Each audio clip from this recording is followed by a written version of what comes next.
दोस्तों, ऐसा बहुत ही कम होता है कि किसी लव स्टोरी की IMDb रेटिंग 8.6 तक पहुंच जाए। लेकिन अगर ऐसा होता है तो इसका मतलब है कि उस स्टोरी में जरूर कुछ ऐसा है जिसकी वजह से दर्शक उसे पसंद कर रहे हैं। इसी सोच के साथ मैंने भी इस मूवी को देखा और बात एकदम सच निकली। इसलिए आज मैं आपके सामने बिना देरी किए शुरू करने जा रहा हूँ एक बहुत ही शानदार मूवी जिसका नाम है अला नाती रामचंद्रुडु। तो कहानी की शुरुआत में हम सिद्धू नाम के लड़के को देखते हैं जो बहुत ही शर्मीला किस्म का लड़का होता है। वह हमेशा अपनी बात दूसरों से कहने में झिझकता है और साथ ही खुद को ज्यादा लोगों के सामने प्रेजेंट करने से भी डरता है। फिर हम देखते हैं कि आज सिद्धू अपने टेप रिकॉर्डर में अपनी क्रश के लिए एक आखिरी मैसेज रिकॉर्ड कर रहा होता है। उसके शब्दों से हमें अंदाजा हो जाता है कि जिस लड़की को वो शुरू से चाहता है आज वो उससे दूर होने वाला है और इसी के लिए मैसेज रिकॉर्ड कर रहा है। यहाँ हमें उस लड़की का नाम पता चलता है जिसका नाम होता है धरनी। लेकिन आखिर ऐसा क्या हुआ था सिद्धू और धरनी के बीच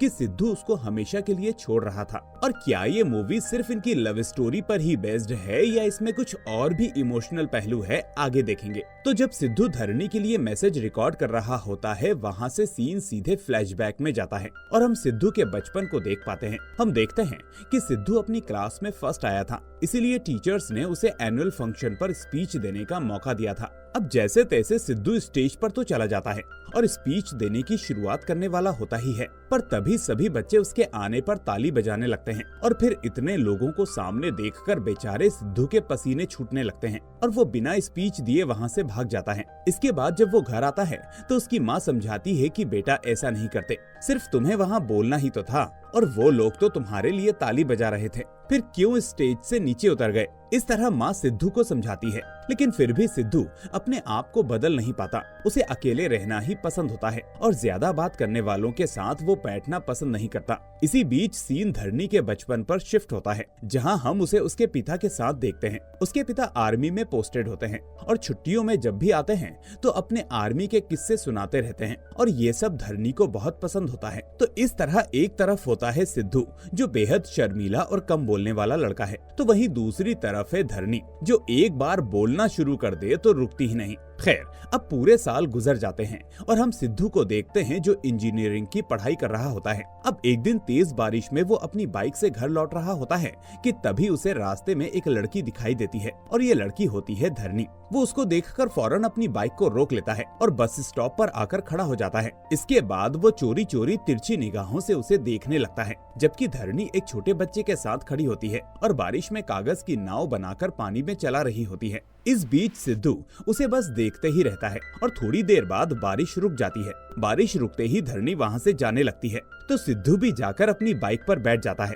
बाइक पर बैठते ही वो धरनी का पीछा करने लगता है और उसके हॉस्टल तक पहुँच जाता है। इसके बाद वो हॉस्टल के बाहर खड़ा खड़ा धरनी को देखने लगता है जो बालकनी में किसी से फोन पर बात कर रही होती है। लेकिन तभी सिद्धू का दोस्त वहाँ आ जाता है और उसके आते ही सिद्धू वहाँ पर चाय पीने का नाटक करता है और फिर उसके साथ वापस घर चला जाता है। अब दोस्तों, आप सोच रहे होंगे कि ये सिद्धू कैसा लड़का है जो वैसे तो इतना शरीफ और शांत है लेकिन एक लड़की का पीछा कर रहा है। तो दोस्तों, ऐसा नहीं है, आगे आपको सब कुछ क्लियर हो जाएगा। खैर, फिर अगले दिन हम सिद्धू को उसके कॉलेज में देखते हैं जो अपनी क्लास में बैठा होता है। थोड़ी देर बाद हम धरनी को क्लास में आता हुआ देखते हैं जिससे हमें पता चलता है कि धरनी भी असल में उसी क्लास में पढ़ती है और पिछले 2 सेमेस्टर से वो उसकी क्लासमेट है। फिर 2 साल से सिद्धू धरनी को बस देखता ही आ रहा है लेकिन आज तक उससे दिल की बात नहीं कह पाया है। इस बीच हम देखते हैं कि उसका दोस्त अभी आए दिन उसे धरनी से बात करने के लिए मोटिवेट करता रहता है, लेकिन सिद्धू का बस एक ही जवाब होता है कि ये सही वक्त नहीं है, मुझे थोड़ा और वक्त चाहिए। वहीं हम धरनी को देखते हैं जो अपनी फ्रेंड के साथ अक्सर सनसेट देखने के लिए जाती है और सिद्धू ही मोस्टली उसका पीछा करते हुए वहां तक जाता रहता है। इस बीच एक दिन धरनी की फ्रेंड उससे पूछती है कि तुम बार बार सनसेट देखने के लिए यहाँ तक क्यों आती हो? तो यहाँ धरनी इमोशनल होते हुए बताती है कि मेरे पापा अक्सर मुझे मनाली में सनसेट दिखाने ले जाते थे, लेकिन फिर एक दिन वो छुट्टी लेकर वापस अपनी ड्यूटी पर गए और फिर कभी वापस नहीं आए। वो देश के लिए शहीद हो गए। इसीलिए अब जब जब मैं यहाँ आती हूँ तो मुझे अपने पापा का एहसास होता है कि वो भी मेरे साथ यहीं कहीं हैं और मुझे देख रहे हैं। मुझे महसूस होता है कि वो मेरा यहीं पर इंतजार कर रहे हैं, इसीलिए मेरा मन मुझे बार बार यहीं पर खींच लाता है। ये सब बताते हुए धरनी इमोशनल होने लगती है। वहीं हम देखते हैं कि पीछे खड़ा अभी आज भी सिद्धू से आगे बढ़कर बात करने के लिए कहता है कि वो जाकर धरनी से बात करे, लेकिन हमेशा की तरह आज भी वो सिद्धू से कहता है कि वो अपने पिता के लिए यहाँ आई है, ये वक्त सही नहीं है, मुझे थोड़ा और वक्त चाहिए। इसके बाद आखिर कई हफ्ते निकल जाते हैं और फिर एक दिन सिद्धू हिम्मत करके ठान लेता है कि वो अपने मन की बात धरनी को बता देगा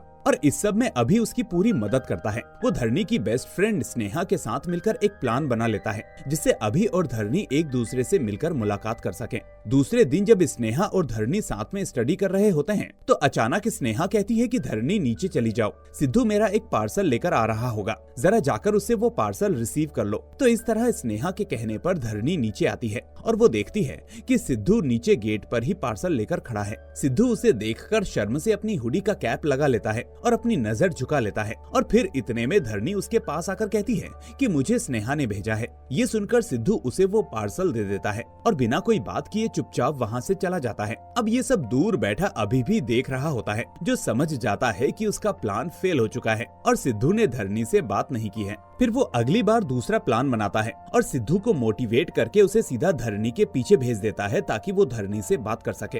अब इस बार भी सिद्धू बड़ी मुश्किल से कॉरिडोर में धरनी के पीछे पीछे जाने लगता है और जैसे ही वो धरनी को आवाज देने वाला होता है इतने में धरनी को लगता है कि उसके पीछे कोई है, इसलिए वो पीछे पलटकर देखती है, जिससे सिद्धू एकदम से घबरा जाता है और अपना रास्ता बदलकर वापस आने लगता है। फिर शाम को अभी बैठकर उस पर गुस्सा हो रहा होता है कि या तो तुम उसको प्रपोज करो या फिर उसके बारे में सोचना छोड़ दो, वरना बहुत बड़ी दिक्कत होगी। वो कहता है कि हर बार तुम मेरा प्लान फेल करवा देते हो, जबकि मैं तुम्हारे लिए पूरी प्लानिंग करता हूँ। और ये सब उनके फ्लैट में काम करने वाली बाई आरती भी सुन रही होती है, जो पास आकर पूछती है कि आखिर बात क्या है। अभी अब आरती को सब कुछ सच सच बता देता है तो आरती सिद्धू से कहती है कि अगर तुम उसको सच्चा प्यार करते हो तो तुम दोनों एक दूसरे से जरूर मिल पाओगे और जिस दिन उसे तुम्हारी आंखों में अपने लिए प्यार दिख गया उस दिन तुम्हें उससे कुछ भी कहने की जरूरत नहीं पड़ेगी। इस तरह आरती सिद्धू को समझाने लगती है, लेकिन तभी अभी कहता है कि उसके लिए इसे पहले उसके सामने भी तो जाना पड़ेगा, बिना सामने जाए आखिर वो इसकी आंखों में देख भी कैसे पाएगी। तो इस तरह कई बार कोशिश करने पर भी सिद्धू उससे बात नहीं कर पाता और फिर कुछ हफ्तों के बाद होली आ जाती है। अब होली वाले दिन हम देखते हैं कि धरनी और उसकी एक फ्रेंड सड़क पर होली खेलते हुए मजाक मजाक में एक पुलिस वाले पर पिचकारी चला देती है जो अपनी ड्यूटी पर जा रहा था। अब उन दोनों की ये हरकत देखकर इंस्पेक्टर नाराज हो जाता है और उनको पुलिस स्टेशन ले जाता है। यहाँ अब दोनों फ्रेंड्स इंस्पेक्टर से माफी मांगने लगती हैं, लेकिन वो उन दोनों की एक नहीं सुनता। पर इतने में वहाँ स्नेहा आ जाती है, जो आते ही इंस्पेक्टर से कहती है कि सर, धरनी की तरफ से मैं माफी मांगती हूँ। असल में धरनी को साइनस है और ये कुछ ही महीनों की मेहमान है। डॉक्टर्स ने इससे कहा है कि इसे जो पसंद है ये वो काम करे, इसीलिए ये होली खेलने के लिए निकली थी और बिना कुछ सोचे समझे बेचारी ने आपके ऊपर रंग डाल दिया। आप इसे माफ कर दीजिए, आखिर ये अपनी आखिरी इच्छा ही पूरी कर रही थी, होली खेलने की। इस बीच स्नेहा उस इंस्पेक्टर की तारीफ भी करती है, जिसके चलते वो इंस्पेक्टर खुश होकर धरनी को छोड़ देता है। फिर बाहर आकर धरनी कहती है कि वाह स्नेहा, तुमने तो खूब दिमाग लगाया। तो स्नेहा कहती है कि ये दिमाग मेरा नहीं, सिद्धू का है, जो मेरे फ्रेंड अभी का दोस्त है और वो बाहर ही खड़ा है। अब धरनी इस तरह पहली बार सिद्धू से आमने सामने बात करते हुए मिलती है और उसको थैंक यू बोलते हुए उससे हाथ भी मिलाती है और यहाँ से अब दोनों के बीच बातचीत का सिलसिला शुरू हो जाता है। फिर कुछ दिन बाद सिद्धू जब आरती को घर का सामान दिलवा रहा होता है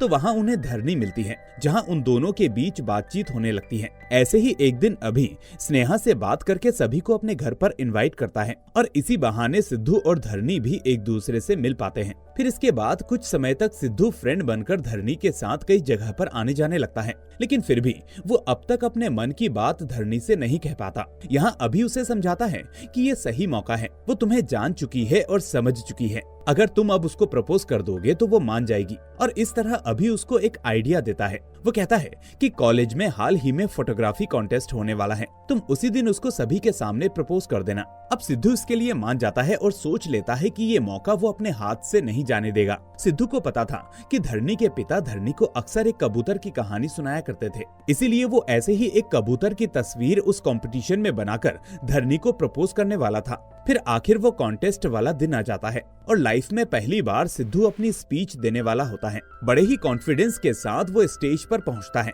और अपनी स्पीच शुरू करता है। लेकिन तभी वो देखता है कि विक्रम नाम का एक लड़का अचानक धरनी के पास आकर उसको वहाँ से ले जाता है और धरनी भी खुशी खुशी सिद्धू को इग्नोर करते हुए वहाँ से चली जाती है। अब ये देखकर सिद्धू का दिल टूट जाता है और फिर वही होता है जो उसने बचपन में किया था, वो स्टेज छोड़कर चला जाता है। इस सब में फर्क सिर्फ इतना होता है कि बचपन में जब उसने स्टेज छोड़ा था तो उसके चेहरे पर पसीना था, जबकि आज जब उसने स्टेज छोड़ा तो उसके चेहरे पर आंसू थे। अब अकेले में जाकर सिद्धू बार बार यही सोचने लगता है कि आखिर विक्रम इस बीच कैसे आ गया और आखिर धरनी ने उसको इतनी इम्पोर्टेंस क्यों दी कि वो उस स्पीच को छोड़कर विक्रम के साथ चली गई। फिर सीन यहाँ से फ्लैशबैक में जाता है, जहाँ हम कुछ महीने पहले का कॉलेज का एक सीन देखते हैं। वहाँ धरनी कुछ स्टूडेंट्स के साथ अपने कॉलेज के मैनेजमेंट के खिलाफ प्रोटेस्ट कर रही होती है कि तभी वहाँ पर विक्रम आता है और बड़े जोश के साथ उन लोगों का साथ देने लगता है। उसके कॉन्फिडेंस और हाजिर जवाबी से धरनी उससे इम्प्रेस हो जाती है और उससे कहती है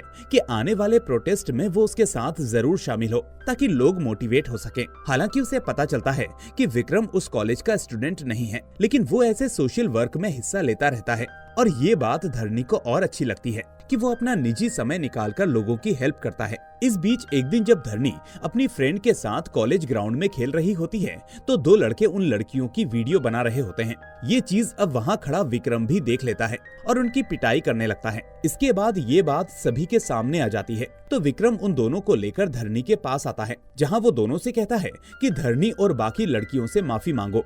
इसके बाद वो दोनों माफी मांगते हैं और वहाँ से चले जाते हैं। फिर उस दिन से धरनी और विक्रम की मुलाकात शुरू हो जाती है, लेकिन टाइमिंग ऐसी होती है कि ये बात कभी सिद्धू को पता नहीं चल पाती। लेकिन इस बीच कुछ हफ्तों में घूमने फिरने के बाद आखिर में विक्रम एक दिन धरनी को प्रपोज कर देता है और धरनी उसको हाँ भी कर देती है, क्योंकि वो विक्रम के कैरेक्टर से काफी इम्प्रेस्ड थी, जो हमेशा खुद से ज्यादा दूसरों के लिए सोचता था। इसके बाद सीन प्रेजेंट में शिफ्ट होता है, जहाँ सिद्धू रोते हुए वापस कॉलेज से घर आता है और उसे रोता हुआ देखकर आरती उससे पूछती है कि क्या हुआ, क्या उसने ना कह दिया?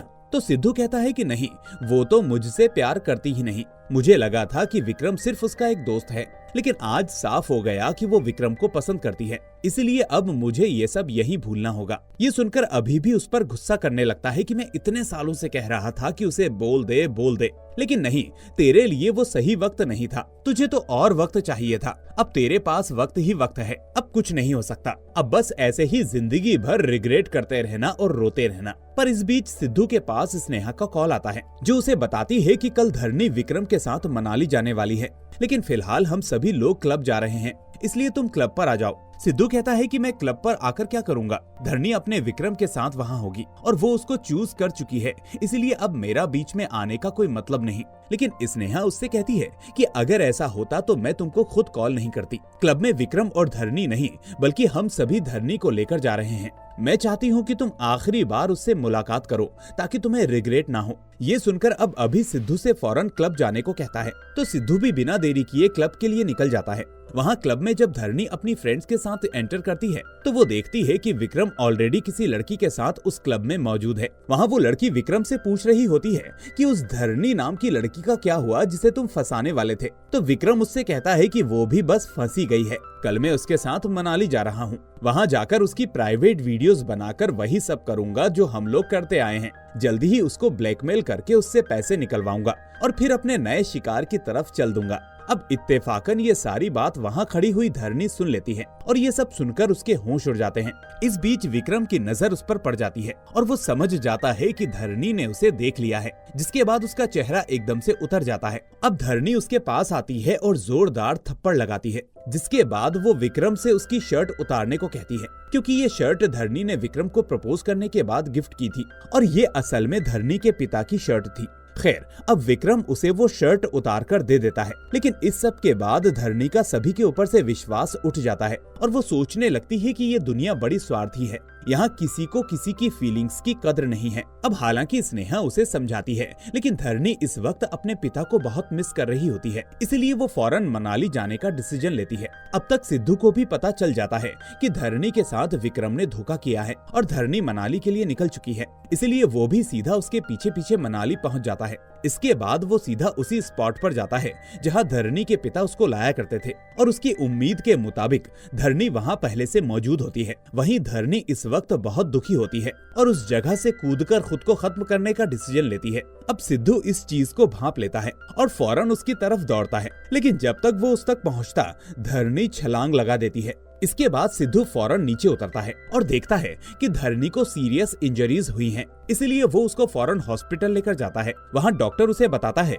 कि फिजिकल चोट तो ज्यादा नहीं है, क्योंकि धरनी जिस जगह पर गिरी थी वहाँ पर बर्फ पफी होने की वजह से उसकी हड्डियां नहीं टूटी, लेकिन इंटरनल ब्लीडिंग की वजह से धरनी को एंटेरोग्रेड एमनीशिया की बीमारी हो गई है, जिसमें किसी आदमी की याददाश्त कुछ घंटे या पूरे दिन के लिए चली जाती है। डॉक्टर कहता है कि फिलहाल तुम्हें घबराने की जरूरत नहीं है, क्योंकि उसकी याददाश्त सिर्फ 24 घंटे के लिए गई है। उसके बाद उसे वापस अपना सब कुछ याद आ जाएगा, लेकिन इस बीच वो इन 24 घंटों को पूरी तरह से भूल जाएगी कि उसके साथ क्या हुआ था। ये सुनकर अब सिद्धू परेशान हो जाता है कि आखिर वो ये सब धरनी को कैसे समझाएगा। लेकिन यहाँ वो एक चीज नोटिस करता है कि डॉक्टर ने कहा था कि अब जो भी उसके साथ होगा वो अगले 24 घंटे बाद सब कुछ भूल जाएगी। इसलिए वो अब होश में आने पर धरनी के पास जाता है, जो उससे सीधे यही पूछती है कि तुम कौन हो। तो यहाँ सिद्धू उसे बताता है कि मैं तुम्हारा बॉयफ्रेंड हूँ और हम लोग मनाली घूमने आए थे, लेकिन तुम्हारा पैर फिसला और तुम्हें चोट लग गई।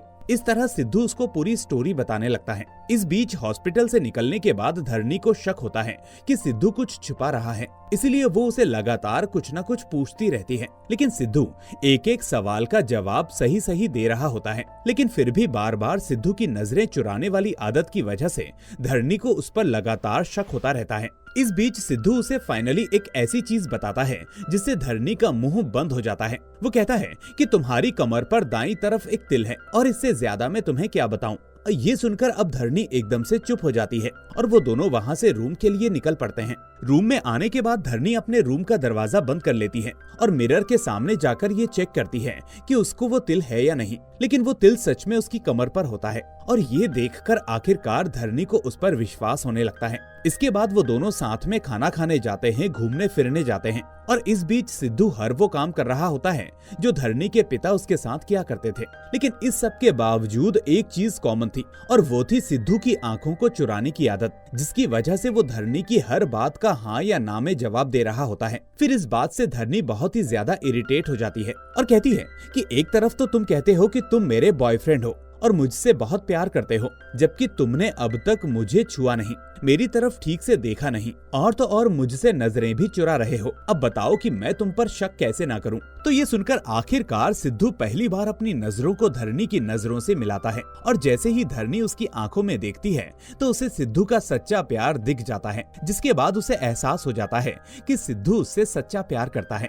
यानी यहाँ पर वही हुआ जो आरती ने कहा था कि जिस दिन धरनी को तुम्हारी आंखों में अपने लिए सच्चा प्यार दिख जाएगा उस दिन तुम्हें कुछ कहने की जरूरत नहीं पड़ेगी, वो अपने आप सब समझ जाएगी। अब यहाँ धरनी उससे पूछती है कि आखिर तुम मुझसे कब से प्यार करते हो, क्योंकि तुम्हारी आंखों में मुझे जो दिखा वो कुछ महीने या सालों का प्यार नहीं मालूम होता। अब दोस्तों यहाँ से शुरू होता है इस मूवी का असली दिल छूने वाला हिस्सा, जहां हम देखते हैं कि बचपन में सिद्धू को अकेले रहना ही पसंद था और उसको कंफर्ट करने के लिए उसके पिता को बार बार घर बदलना पड़ता था। और इस तरह जब एक बार उन्होंने अपना घर बदला तो सिद्धू वहां पानी भरने के लिए घर से बाहर आया और वहां उसने पानी में एक कागज की नाव देखी। पीछे मुड़कर देखने पर उसे एक लड़की दिखी जो कागज की नाव बनाकर उसको पानी में चला रही थी और ये लड़की कोई और नहीं बल्कि धरनी थी। अब जिस सिद्धू को कभी किसी का साथ पसंद नहीं था वो धरनी को देखते ही मुस्कुराने लगता है। फिर उसे पता चलता है कि धरनी शहर के दूसरे कोने में दूर एक स्कूल में पढ़ती है, तो वो अपने पिता से कहकर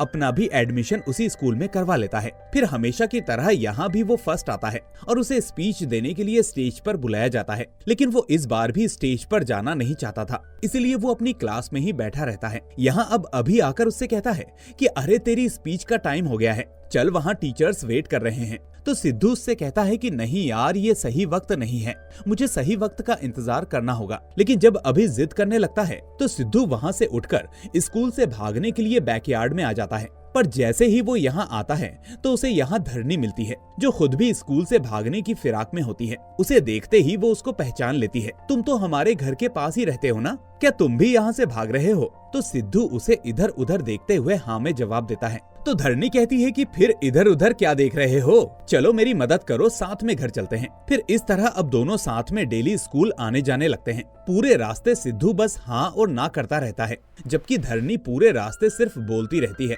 यहाँ बातों ही बातों में वो सिद्धू को सब बता देती है जो उसके पिता उसे बताया करते थे। और यहाँ हमें पता चलता है कि आखिर सिद्धू को सब कुछ पहले से कैसे पता था, कबूतर की उस कहानी से लेकर मनाली में उस पॉइंट पर जाने तक। फिर धीरे धीरे दोनों की दोस्ती बढ़ जाती है। सिद्धू स्कूल से लेकर पड़ोस में वही सब करने लगता है जो धरनी को पसंद था। साथ ही वो हमेशा धरनी से हारता रहता है ताकि धरनी को कभी हार का दुख ना हो। फिर इस बीच आता है धरनी का जन्मदिन, जहाँ वो सभी को इनवाइट करती है, लेकिन वहाँ काफी लोगों के होने की वजह से सिद्धू उस पार्टी में नहीं जाता। फिर अगले दिन जब धरनी स्कूल में सिद्धू से मिलती है तो उससे कहती है कि आखिर तुम पार्टी में क्यों नहीं आए। तो सिद्धू उसे समझाने लगता है कि पता नहीं मुझे क्या हो जाता है, भीड़ भाड़ वाले इलाके मुझे पसंद नहीं और ना ही मुझे लोगों के सामने जाना अच्छा लगता है। ये सुनकर धरनी कहती है कि तुम मुझसे झूठ बोल रहे हो, ऐसा भी कुछ होता है क्या? तुम हमेशा मुझसे हारते जाते हो, कभी मेरी बातों का ठीक से जवाब नहीं देते, बस हाँ और ना करते रहते हो। ऊपर से तुम कल पार्टी में भी नहीं आए और अब बहाना बना रहे हो। तुम बहुत ही बोरिंग हो, आज के बाद तुम मुझसे बात मत करना। ऐसा कहकर धरनी वहाँ से चली जाती है, जिसके बाद सिद्धू बहुत ही दुखी हो जाता है। फिर सिद्धू उसे अगले दिन मनाने के लिए जाता है, लेकिन वहाँ उसे पता चलता है कि धरनी के पिता के ऑन ड्यूटी शहीद होने के बाद धरनी की माँ अब उस शहर को छोड़ देती है, जिस वजह से धरनी अब वहाँ से चली जाती है और सिद्धू और धरनी एक दूसरे से जुदा हो जाते हैं। अब इस तरह धरनी तो नॉर्मल बच्चों की तरह ही सब कुछ सोचती है और करती है, जबकि सिद्धू बचपन से लेकर बड़े होने तक बार बार धरनी के ही बारे में सोचता रहता है और उसे भूल नहीं पाता। फिर एक दिन वो इंजीनियरिंग कॉलेज में धरनी को देखकर उसे पहचान लेता है, लेकिन धरनी अपने बचपन के दोस्त सिद्धू को पहचान नहीं पाती। उसे हमेशा से लगता तो था कि वो सिद्धू को जानती है, लेकिन कभी वो उससे बात नहीं कर पाती। खैर, इसके बाद अब धरनी को सिद्धू की सारी बात पता चल जाती है और इस दौरान अब धरनी उसके प्यार को समझ जाती है, जिसके बाद वो दोनों अच्छे से मनाली घूमते हैं। इस बीच अब शाम से रात हो जाती है और अब सिद्धू को गिल्ट फील होने लगता है कि उसने धरनी का प्यार हासिल करने के लिए झूठ का सहारा लिया है कि वो उसका बॉयफ्रेंड है। इसलिए वो रात होते होते वापस चुप हो जाता है और फिर वो दोनों अपने अपने रूम में जाकर सो जाते हैं। फिर अगली सुबह जब धरनी उठती है तो उसकी याददाश्त वापस आ जाती है और उसे अपना पुराना सब कुछ याद आ जाता है, लेकिन जैसा कि डॉक्टर ने कहा था वो अपने पिछले 24 घंटों को भूल जाती है। इस दौरान वो याद करने की कोशिश करती है कि उसके साथ वहाँ से कूदने के बाद क्या हुआ, लेकिन उसे याद नहीं आता। उधर हम देखते हैं कि सिद्धू भी सुबह होने से पहले वहाँ से चला जाता है और अगले दिन आकर अपने रूम में टेप रिकॉर्डर निकालता है और धरनी के साथ बिताए अपने बचपन के पलों और मनाली की यादों को रिकॉर्ड करके रख लेता है। इसके बाद वो उन कैसेट्स को अपने सेल्फ कलेक्शन में संभाल कर रख लेता है और वहाँ से पुणे जाने की तैयारी करने लगता है। यानी जो सीन हमने शुरू में देखा था, वहाँ सिद्धू वो रिकॉर्डिंग अपने लिए कर रहा था, ना कि अपनी क्रश धरनी के लिए। खैर, अब अभी उसे रोकने की कोशिश करता है कि तुम ये सब क्या कर रहे हो और अब पुणे क्यों जा रहे हो। तो सिद्धू कहता है कि मैंने अपनी आधी जिंदगी धरनी के इंतजार में निकाल दी, लेकिन अब कुछ नहीं हो सकता। ऊपर से मैं अगर उसको रोज अपने सामने देखूंगा तो कभी उसको अपनी यादों से निकाल नहीं पाऊंगा, इसलिए मुझे यहाँ से जाना होगा। ये सुनकर अभी कहता है कि अगर तुम धरनी को बचपन से अब तक अपनी यादों से नहीं निकाल पाए तो आगे भी नहीं निकाल पाओगे, इसीलिए तुम कहीं मत जाओ। विक्रम ने उसे धोखा दिया, लेकिन तुम ऐसे नहीं हो, तुम उसे अपने बारे में बताओ। लेकिन सिद्धू अभी भी राजी नहीं होता। अब आरती उसे समझाती है कि उसे अपने प्यार पर भरोसा दिलाओ, वो मान जाएगी। लेकिन सिद्धू कहता है कि उसे मेरे झूठ बोलने की वजह से मुझसे प्यार हुआ है, लेकिन मैं ऐसे उसके साथ नहीं रह सकता। फिर आरती कहती है कि हम जिससे प्यार करते हैं उसकी खुशी के लिए अगर हमें कभी झूठ बोलना भी पड़े तो उसमें कोई हर्ज नहीं होता। लेकिन सिद्धू फिर भी नहीं मानता और अपना बैग लेकर निकल पड़ता है। उधर वापस आते ही धरनी ये सब सोचने लगती है कि आखिर उस दिन उसके साथ कौन था। फिर स्नेहा उसे बताती है कि उस दिन तुम्हारे पीछे पीछे सिद्धू गया था, लेकिन उसे तुम्हारी फिक्र थी। इसके बाद वो और चीजों पर ध्यान देती है तो समझ जाती है कि उसके साथ और कोई नहीं बल्कि सिद्धू ही था। फिर वो फौरन सिद्धू के फ्लैट की तरफ निकल पड़ती है, लेकिन रास्ते में उसे आरती और अभी मिल जाते हैं, जो उसे सिद्धू की सच्चाई के बारे में बताने के लिए उसके पास जा रहे होते हैं। अब यहाँ अभी अपने साथ सिद्धू की एक कैसेट अपने साथ ले आया था जो सिद्धू ने रिकॉर्ड की थी। वो फौरन उस कैसेट को धरनी को सुना देता है, जिसके बाद धरनी को अपने बचपन वाला सिद्धू याद आ जाता है और वो फौरन स्नेहा के साथ बस स्टॉप की तरफ निकल जाती है जहाँ से पुणे जाने वाली बस निकलती थी। यहाँ वो सिद्धू को इधर उधर ढूंढने लगती है पर वो वहाँ नहीं होता। इसके बाद वो उसे बसों में जाकर चेक करती है, लेकिन वो वहाँ भी नहीं होता। लेकिन तभी उसे कुछ याद आता है और वो कहती है कि मुझे पता है कि वो कहाँ होगा। इसके बाद वो सीधा सनसेट पॉइंट पर जाती है, जहाँ सिद्धू खड़ा होता है। सिद्धू के सामने आकर वो उससे कहती है कि मैं जानती हूँ कि मनाली में तुम ही मेरे साथ थे और तुम मुझसे कितना प्यार करते हो। तुम मेरी वजह से मुझसे हार जाया करते थे और ना जाने तुमने मुझे मेरी खुशी के लिए कितनी बार झूठ भी बोला है, पर तुमने ये प्यार वाली बात मुझसे क्यों छुपाई। ये सुनकर भी सिद्धू चुप रहता है, बस रोते रोते इधर उधर देखते रहता है और उससे नजरें नहीं मिलाता। ये देखकर धरनी कहती है कि आज मैं तुम्हें ऐसे छोड़कर नहीं जाऊंगी। मुझे पता है कि तुम आंखें नहीं मिला पाते, लेकिन मेरी तरफ देखो, मैं भी तुमसे प्यार करती हूँ। ये सुनते ही सिद्धू उसकी तरफ देखता है और फिर वो दोनों एक दूसरे को गले से लगा लेते हैं, जिसके बाद ये शानदार लव स्टोरी यहीं पर एंड हो जाती है। दोस्तों, इस मूवी की खास बात मुझे ये लगी कि इसमें बेमतलब की कॉमेडी और ट्विस्ट डालने की कोशिश नहीं की गई। इस मूवी को एक अच्छी सी सिंपल लव स्टोरी के साथ शुरू किया गया और वो प्यार लास्ट तक बनाए रखा। आज के यूथ के लिए ये मूवी बहुत ही इंस्पिरेशनल है, इसलिए इस वीडियो को लाइक करके अपने दोस्तों के साथ शेयर करना मत भूलना। साथ ही अगर नए हैं तो चैनल को सब्सक्राइब करके नोटिफिकेशन बेल को भी दबा देना, ताकि ऐसी ही कोई भी मूवी आपसे मिस ना हो। तो मैं मिलूंगा अब आपसे अगली ऐसी ही शानदार वीडियो के साथ। Till then, take care and thanks for watching.